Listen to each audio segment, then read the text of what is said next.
Gatekeeper training is about learning basic suicide prevention and intervention skills in much the same way that CPR is used to intervene in a medical emergency. Just as people who are trained in CPR do not replace the need for doctors or emergency rooms, gatekeepers do not replace the need for mental health services or crisis center. According to the Surgeon General National Strategy for Suicide Prevention, a gatekeeper is someone in a position to recognize a crisis, the warning signs that someone may be contemplating suicide. Gatekeepers can be anyone, but they include parents, friends, neighbors, teachers, ministers, doctors, nurses, office supervisors, squad leaders, foremen, police officers, and administrators, and many others who are in strategic positions to recognize and refer someone at risk of suicide. Gatekeepers are simply caring individuals recognizing the potential for suicide. This training reviews the impact of suicide on our families and communities and helps increase our ability to know what to look for, what to do, and how to help. After an attempt or suicide death, it is common to find that different people held different pieces to the puzzle. It is likely that no one person had enough knowledge about the number of risk factors, was aware of enough of the warning signs, or observed enough behaviors to be absolutely sure that suicide was a real possibility. That is why we all need to be educated and willing to talk more openly when something in our gut raises a red flag or when we recognize the clues. The more people know what to look for, what to do, what to say, and how to access, obtain, or arrange for appropriate professional help, the more likely we will be to prevent suicide and save lives. Through research, we know that suicide communications are often not made to professionals. In fact, one psychological autopsy study showed that only 18% had told professionals of their intentions. The majority of people in crisis first seek help from family and friends. The people with whom at-risk individuals are most in contact with, as well as those who love and care for them, are in the best position to see the warning signs and act upon them. Suicide is a critical public health problem that affects all of us.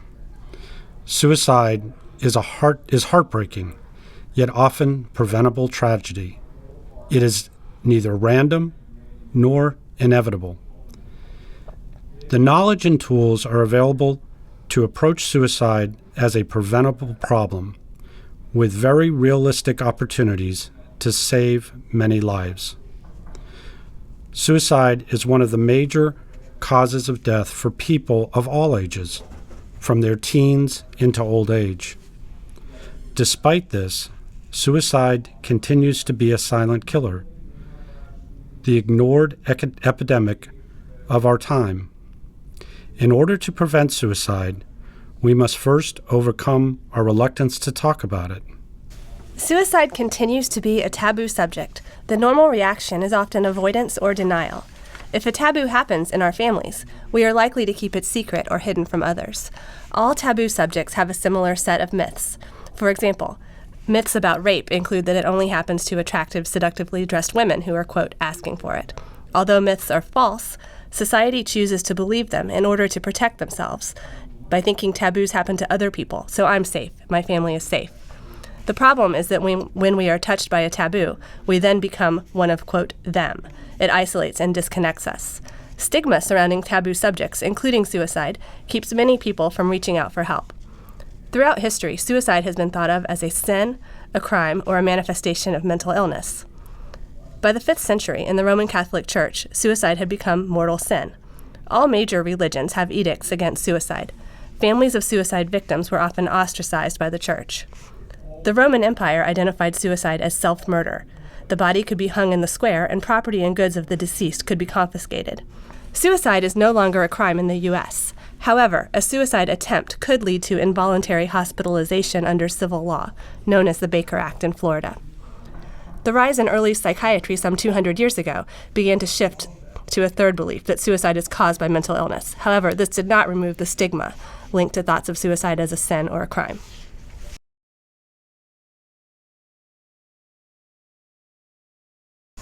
Now that you've had an opportunity to go through the truths or myths handout, let's review each of the items and see how you did. Number 1, survivors are at lower risk. This is a myth. Family history is significant risk factors. The suicide rate of survivors is 6 times that of the general population. Number 2, mental health professionals are the only ones who can help. This too is a myth. Intervention by mental health professionals is very important, but if that were true, we wouldn't be here today. Any caring individual can greatly increase the likelihood of a person getting the help they need and may very well make the difference between life and death. Suicide is more common with the rich. This also is a myth. People of all ages, races, religions, and income levels die by suicide. Suicide does not discriminate. It can happen to anyone. Number 4, no correlation between drugs, alcohol, and suicide. Again, a myth. Alcohol, drug use, and suicide often go hand in hand. Sometimes a person drinking or using drugs is self-medicating to try to make the psychological pain go away. It may help to temporarily, but in the long run, it makes it worse. Number 5, there is as many as 2 youth attempts to every suicide death.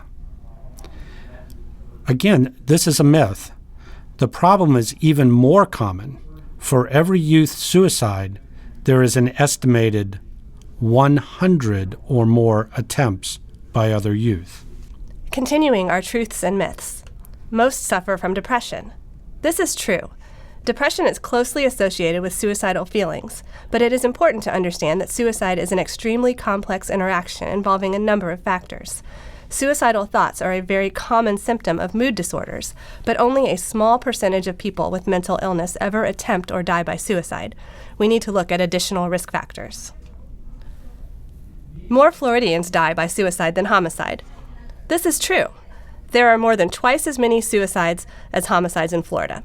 In 2005, there were 2,308 suicides compared with 988 homicides. Most people who attempt suicide have made up their minds. This is a myth. People in crisis have mixed feelings about death, wavering between wanting to live and wanting to die. Most do not want to die, but may see no other alternative courses of action. They wish to end it all, however overpowering. This does not last forever. There are more suicides during the Christmas holidays. This is a myth. The month of December has the lowest number of suicides. More suicides occur in the spring and summer. April has the highest number. And people who are suicidal tend to hide it. This is also a myth. Most suicidal people give definite warning signs of their suicidal intentions, but others are often unaware of the significance of these warnings or don't know how to respond to them. And continuing on with the truths and myths. Need to take all talk of suicide seriously. This is true. All talk should be taken seriously. Talking about suicide can be a plea for help. They desperately need someone to pay attention.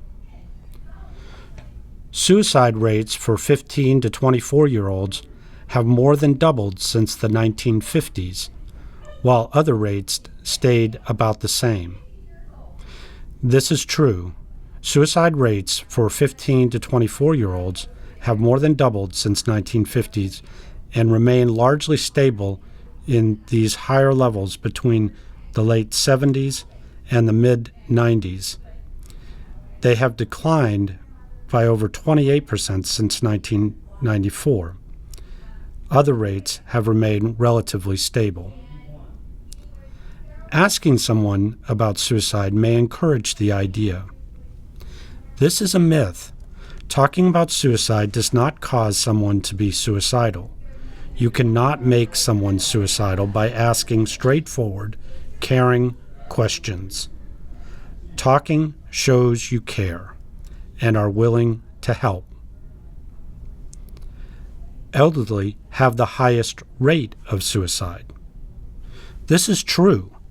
Common misperception that suicide rates are the highest among young people is simply not true. People over the age of 65, especially men, have suicide rates higher than those among teens and the population as a whole. Males over the age of 85 have the highest rate. Suicide rates increase with age. Attempts decrease with age. It is important not to break the trust of confidentiality. This is a myth. Confidentiality should never be maintained when there is a potential for harm. Never keep it a secret. Share what you know, your concerns. The person's life may depend on your getting help. The number of suicide deaths reflects only a small portion of the overall impact of suicidal behavior. The Center for Disease Control reports that an estimated 1.3 million adults ages 18 and older attempted suicide in 2013. These statistics clearly demonstrate too many people are losing hope in themselves and their futures. The top 3 leading causes of death for youth are accidents, homicides, and suicide. One thing that ties them all together is that they are all preventable. As you see, the total Florida suicides is 2,961. Florida's rate is 13.7 per 100,000, but Pasco's rate is 18.5 per 100,000. It's the second leading cause of death for those between the ages of 15 and 34 years old. And suicide rate consistently is about double the homicide rate. 50% of suicides were among the ages of 35 to 64 years old.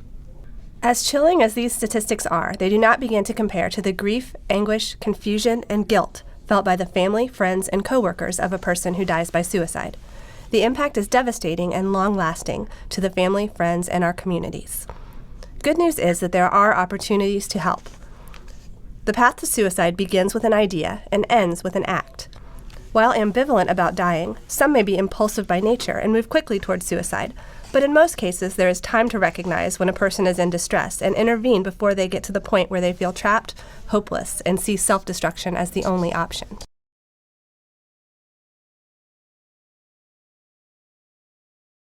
We all have a need for balance in our lives. Most of the time, our strengths, assets, and coping skills balance our stressors, problems, responsibilities, and allow us to handle our day-to-day lives. However, periodically, most of us will experience times when the problems and stressors of life will overwhelm our coping skills. When the balance beam of life is tipped or out of balance. This is the crisis state. Note, this is not a state of pathology or mental illness. While our assets are finite, our stresses are infinite. Thus, we are all vulnerable to experience crisis. Crisis affects a person's thoughts, feelings, and behaviors. Overall, it is difficult to concentrate, remember, and think when in crisis. Inability to focus, feeling overwhelmed, overloaded, and confused. Fixated or tunnel vision thinking, or the perception that things will never get better, that there is no hope in sight, even when reasonable alternatives exist. A myriad of painful emotions, and loss of day-to-day coping skills. This slide reflects some of the thoughts, feelings, and behaviors a person in crisis and contemplating suicide may experience. Everyone who is depressed is not at risk of suicide. Not everyone who has ever thought about suicide is at real risk. One common theme which ties the vast majority of suicides is a pervasive sense of hopelessness. Some people mask depression by disguising it with impulsive, reckless, or aggressive behavior. Youths, in particular, are more likely to exhibit irritability, acting out behaviors, and anger than signs of being sad. That said, risk-taking behaviors are often symptomatic of underlying emotional problems. Key to identifying depression is change. Be concerned when significant changes are noted over and lasting 2 weeks or longer. Not surprising that the symptoms and signs of depression are almost identical to many of the warning signs of suicide. Risk factors don't cause suicide, but can increase the likelihood of suicide. One of the most powerful predictors of suicide is a previous attempt. This is due in part to the fact that past behavior is a strong predictor of future behavior. A prior attempt indicates that self-destructive actions are viewed as accessible to the individual. A person may have difficulty stopping a thought from being directly or impulsively turned into action. They are capable of moving from suicidal thoughts to suicidal behavior. The abuse of alcohol or drugs can be a person's way of trying to self-medicate their emotional pain. Intoxication may cause impulsive behavior and make a person more likely to act on suicidal thoughts. Exposure to suicidal behavior of others could be that of a peer, family member, or in the media. Exposure to real or fictional accounts of suicide can affect vulnerable individuals, especially teens. Stressful life events often precede a suicide or suicide attempt, can act as a trigger. Data from some studies show that close to half of teen firearm suicide victims faced an acute crisis, such as a relationship breakup, school crisis, disciplinary or academic, or an argument with a parent in the 2 weeks prior to their death. Here's a list of risk factors, both for youth and adult. Physical, sexual, and psychological abuse are strongly linked to suicidal behavior. For young people who have been physically or sexually abused, often experience deep feelings of guilt and shame, which often result in very low self-esteem. Risk of repeated suicide attempts is 8 times greater for youth than a history of sexual abuse. Gay, lesbian, bisexual, or transgender individuals have a higher suicide attempt rates than their heterosexual peers. 55% of suicides are with firearms. Some studies have found that availability of guns in the home conveyed the greatest risk in adolescents and young adults. Methods are changing, however. 10 to 14-year-olds, suffocation, mainly hanging, is the number one method. For 15 to 19-year-olds, 40% are guns and 40% is suffocation. Changes in family structure, death, divorce, separation, remarriage, also abusive or unpredictable behaviors from parents, are risk factors. The impact of some risk factors can be reduced by interventions such as providing treatment for depression or substance abuse. On the other hand, some risk factors can't be changed, such as previous attempts, but we can be alerted to the heightened risk of suicide. Look for a pattern: the duration, the intensity, the possible presence of a crisis event, and how the behavior compares to what would be considered normal for the individual. Behavioral changes are the red flags that we can observe and respond to. They can be viewed as invitations to help. This could be a change in the person's performance, attendance, and behaviors. Warning signs and clues. What do we look for? Although there is no tangible, all-encompassing method for determining if a person will attempt or die by suicide, the mnemonic "Is Path Warm" on the next slide helps identify warning signs or red flags that help us recognize the potential for suicidal behavior, to recognize a person who may be at risk and need help. The acronym "Is Path Warm," as mentioned, can help us remember the risk factors and warning signs for suicide.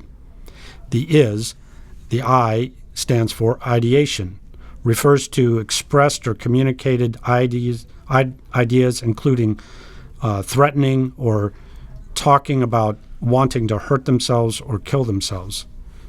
Looking for ways to kill themselves by seeking access to firearms, pills, or other means. Talking or writing about death, dying, or suicide when these actions are out of the ordinary. The S stands for substance abuse. As mentioned, alcohol and drug use is highly correlated with suicide attempts. Path, the P stands for purposelessness. No reason for living, no sense of purpose in life. A for anxiety, anxiety, agitation, unable to sleep, or sleeping all the time.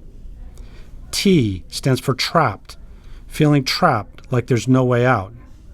And H stands for hopelessness. In warm, the W stands for withdrawn, withdrawn from friends, family, society. The A stands for anger, rage, out of control anger, seeking revenge. Rage indicates loss of control, potential for violence. R stands for recklessness, acting reckless, engaged in risk activities seemingly without thinking. And the M stands for mood changes. Dramatic mood changes can indicate the onset of worsening or of a mood disorder. Some signs require immediate action. These include talking or writing about suicide or death, verbal clues such as open talk about suicide, isolating from friends and family, putting affairs in order and giving away cherished possessions, or exhibiting a sudden and unexplained improvement after being depressed. Other signs include isolating from family and friends, expressing belief that life is meaningless, neglecting hygiene and personal appearance, or obtaining a weapon. When the depression begins to lift and you notice a sudden improvement, be alert to the fact that this could be a very dangerous time. 3 months following a period of depression is a critical time regarding risk of suicide. The person has the energy to act and may even appear cheerful and at peace with the world because they have made the decision to end their life. Verbal clues can be very direct, like saying I'm going to kill myself, to somewhat coded or indirect, for example, saying I won't be a burden anymore. In summary, there is no typical suicidal person because each one of us has varying degree of external stressors, internal conflict, and neurobiological dysfunction contributing to their suicidal ideation. There is no all-inclusive predictive list of warning signs or definite method for determining if a person is or is not suicidal. Suicide is multidimensional. And remember, most importantly, most people don't want to die.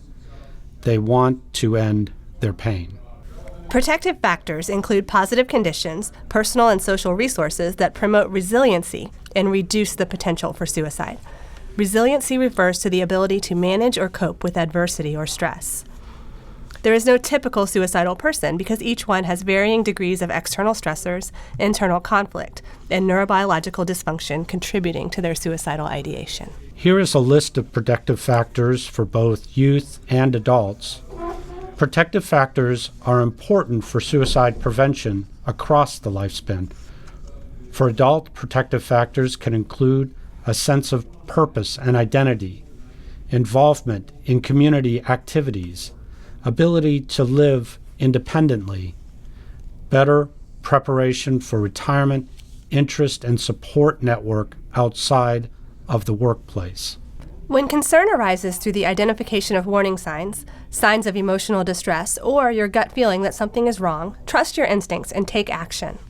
Warning signs can be very direct, such as saying, I want to kill myself.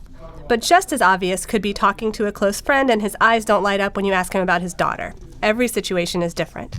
Taking action, you need to follow these 3 basic steps, which are easy to remember and easy to apply. Show you care, ask the question, and get help. So first, show you care. Reach out. Show them you truly care and want to help. Share your observations and concerns. For example, I'm concerned about you. You don't seem like yourself lately. Recently, I've noticed. They may have a tough time explaining feelings. What do you mean? Can you tell me about it? Listen carefully. Don't rush them. Don't judge. Use reflective listening. It helps to build trust. Clarification can have a calming effect. Listen with understanding the feelings and experiences. It helps to build rapport. For example, it sounds like you, or you may seem because, or you hear, I hear what you're saying is, the bottom line If you're worried about someone and suicide has crossed your mind, trust your judgment and act on your concerns. Efforts to help are usually met with relief that someone has finally noticed the pain and cares enough to ask. Your concern can counter the sense of hopelessness. Don't be afraid to intervene. If you're concerned about someone, don't assume that they just aren't the suicidal type. It's best to be direct. For example, you could say, "What I hear you saying is you're in a lot of pain and you're thinking of killing yourself. Are you thinking about suicide?" Consider if they have a plan, the means to carry out the plan. Remember that the more detailed the plan, the greater the risk. You don't have to solve all their problems, but you must get help. If you are even remotely wondering if you should ask, that means you should definitely ask. Chances are, if the possibility has crossed your mind, they're already thinking about it. Be as direct as possible. For a lot of people, it is a hard question to ask. It's natural to fear that a question about suicide may anger or offend, or even put the idea of suicide into a person's mind. Asking straightforward, caring questions will not make a person suicidal. If they are contemplating suicide, you need to ask questions to find out if they have a plan, how lethal is the plan, how are the means accessible, and what is the time frame. The more detailed the plan, the greater the risk. As we talked about earlier, it is also important to ask if they have attempted before. If they assure you that they aren't considering suicide, now is the time to help alleviate problems that could lead to more serious issues in the future. Let them know that they are not alone, that you will help them get the help they need.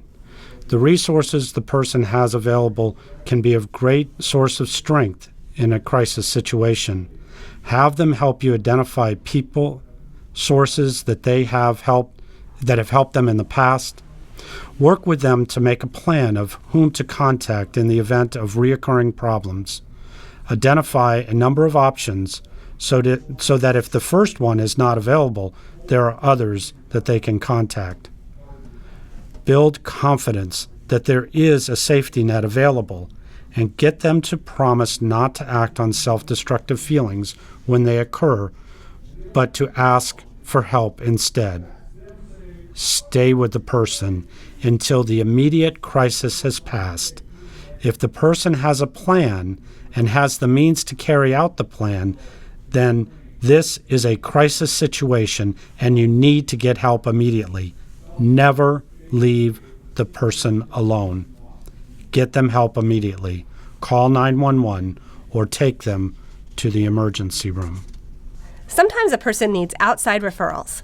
Being able to identify and access resources is critical.